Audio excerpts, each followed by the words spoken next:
ሰላም የጎት ኒውስ ቤተሰቦች የቱን ስፖርታዊ መረጃዎች ይዘንላችሁ መተና በአሁን መረጃችን እንግዲህ በሳምንቱ የተከናወኑ የአትሌቲክስ ውድድሮች ላይ ኢትዮጵያን ደምቀው ነው ያሳለፉት። ትላንት ምሽት በተደረገ የ800 ሜትር ውድድር ላይ ኢትዮጵያ የወርቅ ሜዳሊያ አጥልቃለች።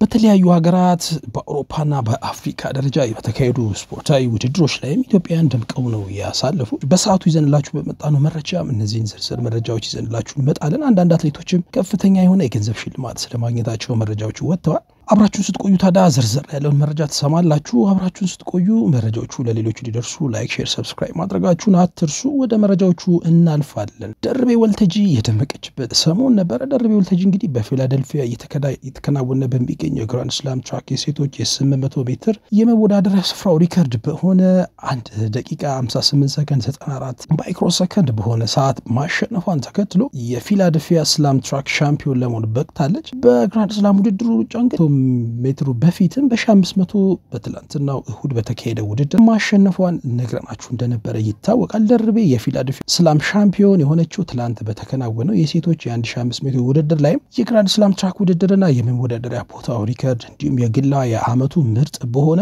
ሰዓት በማሸነፍ ሙሉ 24 ነጥብ ማስመዝገብ ነው የቻለችው።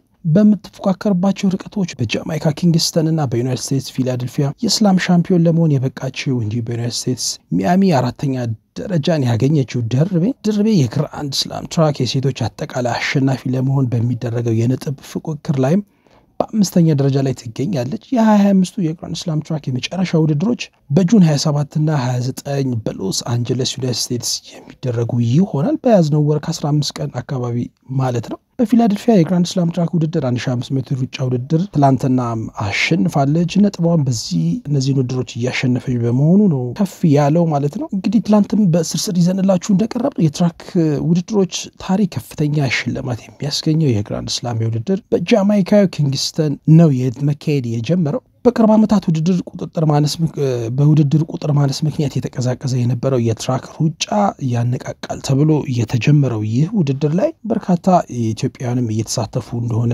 ይታወቃል። በ3000 ሜትርም እጅጋየሁ ታዬ ሁለተኛ ሆና ማጠናቀቋም ይታወቃል። መዲና ኢሳ እንደዚሁ 6ኛ ይዛ ነው በዚሁ የውድድር እርከን የወጣቸው። በአጠቃላይ 96 አትሌቶች የሚካፈሉበት አዲስ የትራክ ግራንድ ስላም ሊግ በአራት የግራንድ ስላም ውድድሮች የመጀመሪያ ዓመት እስከ $12.6 ሚሊዮን ሽልማት አዘጋጅቷል።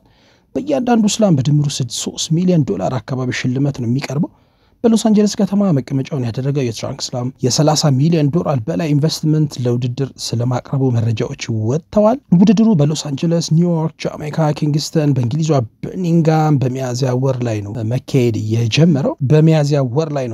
የጀመረው። የትራክ ግራንድ ስላም ውድድር አትሌቶች በአንድ የውድድር ዘርፍ አራቱም የግራንድ ስላም ሊጎች ቢያሸንፉ $400,000 የአሜሪካ ዶላር ያገኛሉ ማለት ነው። በዚህ መሰረት ደርቤ ወልተጂ አሁን በሄደችበት ፍጥነት ሄዳ ውድድሩን በአንደኝነት የምታጠናቀቅ ከሆነ ይህን ያህል መጠን ያለው ገንዘብ ልታሸንፍ ትችላለች ማለት ነው። እንግዲህ መልካም ዕድል እንዲገጥማት እንመኛለን። የመጨረሻ ውድድርም እንግዲህ ከ10 ቀን በኋላ ነው የሚካሄደው።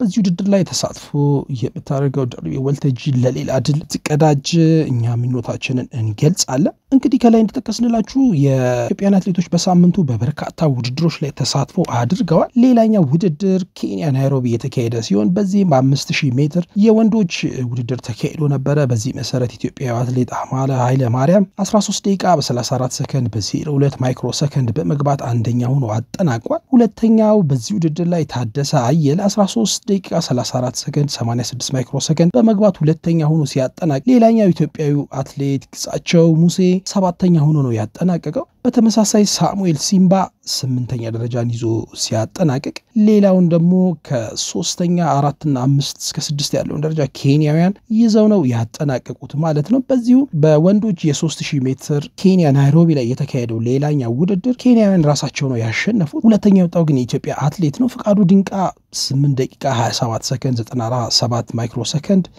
ሁለተኛ ሆኖ አጠናቋል። ሌላኛው ኢትዮጵያዊ በ3000 ሜትር ውድድር ጎዳና ገመቹ 3ኛ ይዞ ሲያጠናቀቅ የገባበት ሰዓት 8 ደቂቃ 31 ሰከንድ 82 ማይክሮ ሰከንድ በመግባት ነው። ሌላኛው ኢትዮጵያዊ አትሌት ድሪባ ግርማ እንደዚሁ 4ኛ ሆኖ አጠናቋል። በ5ኛ ደረጃ ታደሰ ዮናታን 5ኛ ሆኖ ሲያጠናቅቅ፣ 6ኛ ደረጃን ያዘው አስፋው ዘላለም እንደዚሁ በ8 ደቂቃ 42 ሰከንድ 39 ማይክሮ ሰከንድ በመግባት 6ኛ ሆኖ ያጠናቋል።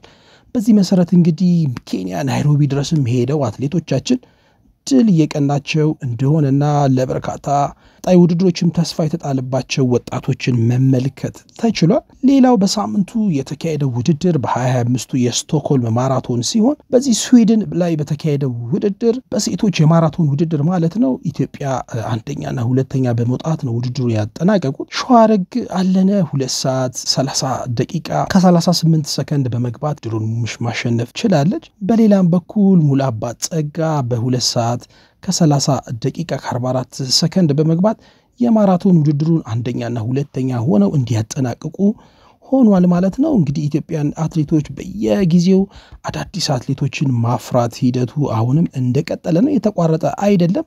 እነዚህ አሁን በተለያየ ሀገር ተወዳድረው የምናገኛቸው አትሌቶች ነገ በዓለም ሻምፒዮና የሚሆን ኦሎምፒክ ጨዋታዎች ላይ ለኢትዮጵያ ወርቅ ሜዳሊያ የሚያመጡ አትሌቶች እንደሚሆኑ አያጠራጥርም።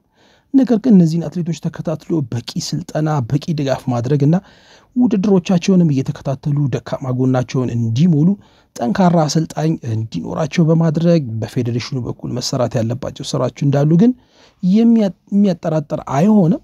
ነገር ግን አሁንም ኢትዮጵያ አትሌቶችን ከማፍራት አልቦዘነች። በሁለቱም ጾታ በተለያየ የውድድር መድረክ ድሮችን እያካሄደች ትገኛለች። ተሳትፎ የሚቀጥል የሚያስብል ነው።